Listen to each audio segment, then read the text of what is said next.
के परिया डीलर के मन देखी बढ़ गले के डीलर के मन देखी बढ़ गले के काल खुना गेल रिए गामो के कोता चोरो ने डलक पादू के पोता काल खुना गेल रिए गामो के कोता चोरो ने डलक पादू के पोता बात कहला पो हमरा से लड़ गले के बात कहला पो हमरा से लड़ गले के परिया डीलर के परिया डीलर के मन देखी बढ़ गले के डीलर के मन देखी बढ़ गले के परिया डीलर के परिया डीलर के मन देखी बढ़ गले के डीलर के मन देखी बढ़ गले के इंसान के जना देखी दै छै के भाषण बिल्डिंग ठकै छै बेच के राशन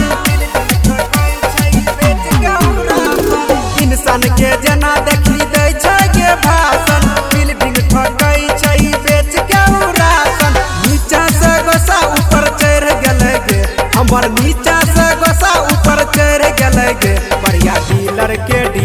के परिया डीलर के मन देखी बढ़ गेले गे डीलर के मन देखी बढ़ गेले गे परिया डीलर के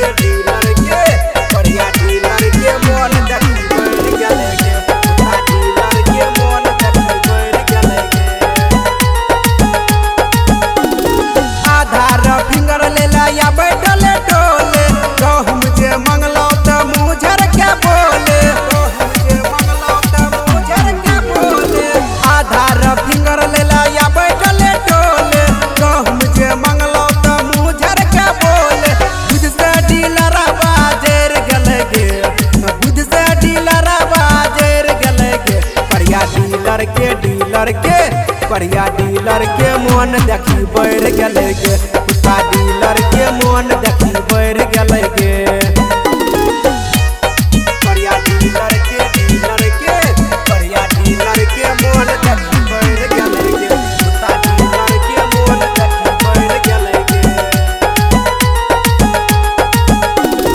पशुपति राइटर गेल रहे कोटा जनता लोग के देखी दै छै के धोखा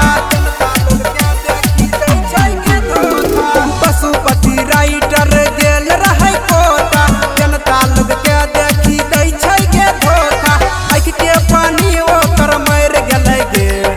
अभरेन अकेला से डर गले गे परिया डीलर के